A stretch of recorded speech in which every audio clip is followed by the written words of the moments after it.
जय श्री राम, वंदे मातरम। साथियों, मैं आपका अपना रोहित शर्मा उधमपुर से। आज इस समय एक महासंग्राम मचा हुआ है चुनाव को लेकर कि पब्लिक किसको वोट करे और किसको ना करे। सर्वप्रथम मैं बात करूंगा आज पब्लिक की। मैं किसी भी पॉलिटिकल पार्टी का समर्थन नहीं करता और ना मैं किसी पॉलिटिकल पार्टी की साइड हूं।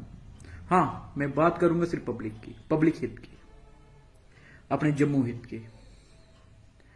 अभी कुछ लोग कह रहे हैं कि डॉक्टर जितेंद्र सिंह को वोट करो और कुछ कह रहे हैं चौधरी लाल सिंह जी को वोट करो।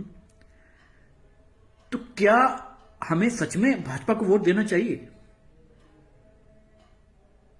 आज ये लोग वोट मांगने आ रहे हैं, तब ये लोग कहां थे जब जम्मू के युवाओं पे डंडे बरसाए जा रहे थे, लड़कों की ज्वाइनिंग रोक दी इन लोगों ने। तब ये लोग कहां थे? मैं पूछना चाहता हूं लोगों से, जो लोग आज कह रहे हैं कि 5 साल इनको और दे दो। लड़कों के हमने 10 साल इन्होंने युवाओं ने इनको दे दिए, तो अब आप लोग क्या चाहते हैं? 5 साल इनको और दें और वो ओवरेज हो जाएं बिल्कुल। जो थोड़े बहुत साल उनको बचे हैं नौकरी करने के लिए, वो भी वो अपने घर जाया करते हैं इनको वोट देकर। सिंपल सी बात है। कुछ लोग कह रहे हैं कि कांग्रेस को वोट करेंगे तो पाकिस्तान बना देंगे। मैं कहना चाहता हूं लोगों को, कांग्रेस कोई विदेश की पॉलिटिकल पार्टी नहीं है, वो भारत की पार्टी है। वो भारत, उसकी रजिस्ट्रेशन भारत के अंदर है और उसने जो नुमाइंदे खड़े किए हैं वो भी कोई विदेशी नहीं है, वो भी भारत के हैं। चौधरी लाल सिंह कोई पाकिस्तान से आया हुआ व्यक्ति नहीं है, वो डोगरा है, जम्मू का है, हिंदू है। तो उसको वोट क्यों ना करी पब्लिक? सिंपल सी एक चीज है। वो बात कर रहा है जम्मू हित की, वो बात कर रहा है युवाओं की, वो बात कर रहा है जो ये नशा तस्करी यहां पे बढ़ाई गई है उसकी, कि हमारे युवाओं के हाथ में नशा क्यों? तुम्हारे बच्चे बड़ी बड़ी जगहों पे जॉब्स करें, तुम्हारे बच्चे बीसीसीआई के सेक्रेटरी बने, तुम्हारे बच्चे एम्स में नौकरियां करें और जम्मू का लोकल युवा तुम्हारे घर में बर्तन साफ करे, तुम्हारे झाड़ू पोछा मारे। ये कहां का इंसाफ है? मैं पब्लिक से कहना चाहता हूं, इस बार वोट सोच समझकर, अंधभक्ति में इस बार वोट मत कीजिएगा, सोच समझकर। नहीं कोई ऑप्शन आपके पास, नोटा दबा दो, पर वोट सोच समझकर। ये अगर इस बार आपने गलती की तो ये मौका फिर 5 साल बाद आएगा और तब तक जम्मू का युवा ओवरेज हो चुका होगा। आज ये बात करते हैं कि जम्मू में कंपनियां खोलेंगे और कंपनियों में मालिक कौन बनेंगे? इनके विदेशी। जैसे रिलायंस स्टोर आया उधमपुर के अंदर, मालिक कौन? बाहर राज्य का। और हमारे युवा उनके आगे क्या बने हैं? नौकर, सफाई कर्मचारी। ये है, ये डेवलपमेंट है। जो सरकारी नौकरियां हमारी युवाओं की ज्वाइनिंग पेंडिंग है, उनकी फाइलें रोक दी गई हैं सेक्रेटरीट के अंदर। मैं बताना चाहता हूं।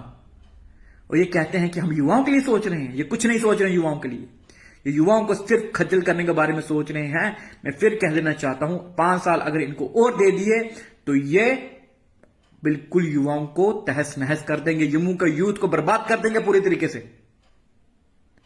इस वक्त पब्लिक वोट सोच समझ के करना है। इनके अगर आप ये सोच रहे हैं कि ये हिंदू पॉलिटिकल पार्टी है, तो ये बिल्कुल अपने कान खोलकर और आंखें खोलकर उस मैनिफेस्टो को पढ़िए। मैनिफेस्टो जो इनका लाया गया उसमें कहीं हिंदू राष्ट्र का जिक्र नहीं है, उसमें कहीं गौरक्षा कानून का जिक्र नहीं है, उसमें कहीं भी हमारे मंदिर जो सरकार के कब्जे में हैं उनको छुड़ाने के लिए कहीं जिक्र नहीं है। कि आप सोच रहे हैं कि 5 साल आके ये वो काम करेंगे, हिंदू हित के काम करेंगे, कोई काम नहीं होने वाला है। 5 साल इनके मैनिफेस्टो में जो है, ये इन्होंने वही कार्य करने हैं। तो इसलिए मैं जनता से अपील करना चाहता हूं, वोट सोच समझ के कीजिएगा। जम्मू के यूथ को पहले बहुत डंडे बरसाए गए हैं। जम्मू का यूथ जस्टिस मांगने के लिए इनके पास जाते थे, तब ये इनसे एक लेटर लिखा नहीं गया, तब जम्मू के युवाओं पे डंडे बरसाए गए। हमारा यूथ अपने हाथ में शराब की बोतलें नहीं पकड़ेगा, शराब की बोतलें अब पकड़ेंगे इनके बच्चे। वक्त आ चुका है और ये वक्त पब्लिक नहीं गवाएगी। मैं पब्लिक से ये कहना चाहता हूं, ये वक्त मत गवाइएगा। ये वक्त है इस वक्त जस्टिस करने का, इंसाफ करने का। जैसा इंसाफ इन्होंने आपके साथ किया है, अब वक्त आपका है कि आप इंसाफ कैसे करेंगे। इन्होंने जम्मू के अंदर से गोरक्षा का कानून खत्म किया, गो हत्यारों से चंदा लिया। इन्होंने अपने मैनिफेस्टो में गोरक्षा कानून देने का कुछ नहीं ऐड ऑन किया। तो मैं पब्लिक से कह देना चाहता हूं, आप सभी समझदार हैं, वोटर सभी समझदार हैं, वोट सोच समझ के, इस बार ये वोट सोच समझ के कीजिएगा, किसी केंद्रीय प्रधान को देखकर नहीं,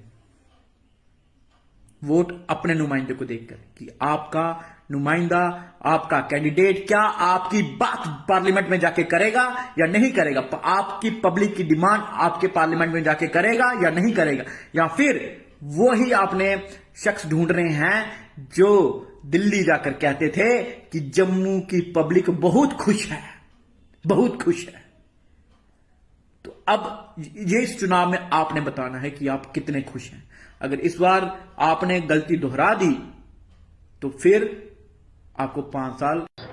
आज कठुआ उधमपुर डोडा सीट का जो है वो लास्ट कंपेनिंग दिन है और आज 6 बजे के बाद कोई भी जो कैंडिडेट है वो कंपेन नहीं कर सकता। और एक वीडियो बड़ी तेजी से वायरल हो रही है। ये उधमपुर का एक नौजवान है जो समझाने की कोशिश कर रहा है नौजवानों को कि इस बार सरकार जो होनी चाहिए वो नौजवानों की सरकार होनी चाहिए, जो नौजवानों की बात करे। और नौजवान इस समय जो है बेरोजगार है, महंगाई चरम सीमा पे है। ये युवा जो है ये समझाने की कोशिश कर रहा है और उन प्रोपोगंडा के खिलाफ बोलने की कोशिश कर रहा है जो इस समय पूरे देश के अंदर चलाए जा रहे हैं। आप जानते ही हैं इस समय कई इलाकों के अंदर देश का जो माहौल बना हुआ है वो आपसी भाईचारे को ठेस पहुंचाने वाला माहौल बना हुआ है।